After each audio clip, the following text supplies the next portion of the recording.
ఉద్యోగ సంఘాలు జేఏసీగా ఏర్పడ్డ తర్వాత అన్ని సమస్యలను ప్రభుత్వం దృష్టికి తీసుకెళ్లామని తెలంగాణ రాష్ట్ర టీఎన్జీఓఎస్ అధ్యక్షుడు మారం జగదీశ్వర్ పేర్కొన్నారు. కామారెడ్డి జిల్లా టీఎన్జీఓఎస్ కార్యాలయంలో జరిగిన మీడియా సమావేశంలో ఆయన మాట్లాడారు. ఈ మార్చి బడ్జెట్ అనంతరం ఏప్రిల్లో ఆర్థిక వెసులుబాటు ఉంటుందని, అప్పుడు సమస్యల పరిష్కారానికి కృషి చేస్తామని ముఖ్యమంత్రి రేవంత్ రెడ్డి హామీ ఇచ్చారని తెలిపారు. ఉద్యోగ సంఘాలు ఏర్పడి 80 ఏళ్లు పూర్తయిన సందర్భంగా సుమారు 60,000 మంది ఉద్యోగులతో హైదరాబాద్ లో జరిగే భారీ బహిరంగ సభకు సీఎం రేవంత్ రెడ్డి హాజరవుతారని తెలిపారు. వచ్చిన తర్వాత మా సమస్యలన్నీ ఆ రోజు ఆ కార్యక్రమంలో అన్ని నెరవేర్చే బాధ్యత మీరు తీసుకోవాలన్నందుకు తాను స్పందిస్తూ ఎల్బీ స్టేడియంలో దాదాపు 60,000 మంది ఉద్యోగులతోని పెద్ద బహిరంగ సభను ఏర్పాటు చేసుకుంటున్నాం 80 సంవత్సరాలైన తర్వాత. మరి ఇక్కడ కామారెడ్డి జిల్లాలో టీఎన్జీఓలు మరి అంగన్వాడీ నుంచి ఆశా కార్యని ఎవరైతే ప్రభుత్వ పారితోషికం తీసుకుంటున్నారో వాళ్ళందరినీ ఇన్వైట్ చేయడానికి రావడం జరిగింది.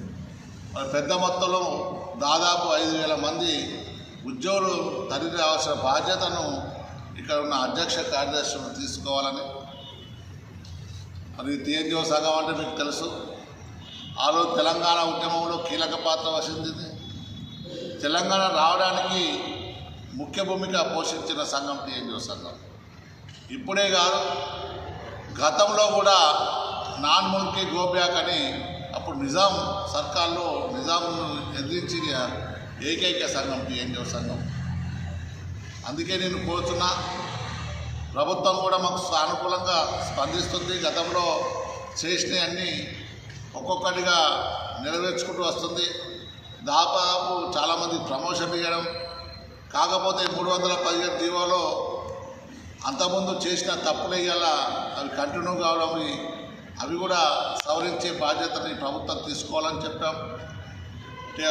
డిఏలు అయితేనేమి, అలాగే సిపిఎస్ విధానాన్ని రద్దు చేసే బాధ్యతను ఈ ప్రభుత్వం తీసుకోవాలి. దాన్ని కూడా ఒక కమిటీ వేసింది.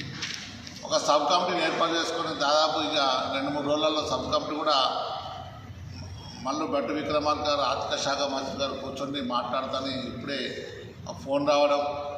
మరి ఆ కమిటీలో అన్ని సమస్యలను, ఉద్యోగుల సమస్యలను దాన్ని నెరవేర్చే బాధ్యతను ఈ ప్రభుత్వం తీసుకుంటా అన్నందుకు వాళ్ళ కృతజ్ఞతలు తెలియజేస్తూనే, సంఘం అంటేనే ఎప్పుడు సంఘటితంగా ఉండాలి.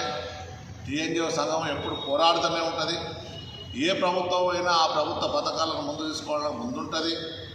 ఆ ప్రభుత్వం తీసుకొచ్చిన జీవోలను అమలు చేసే బాధ్యతను కూడా ప్రభుత్వ ఉద్యోగులుగా, ప్రభుత్వం అంటే ఎవరో కాదు, ప్రభుత్వ ఉద్యోగులే గల ప్రభుత్వం కాబట్టి మీరు కూడా స్వచ్ఛందంగా ఓటు హక్కును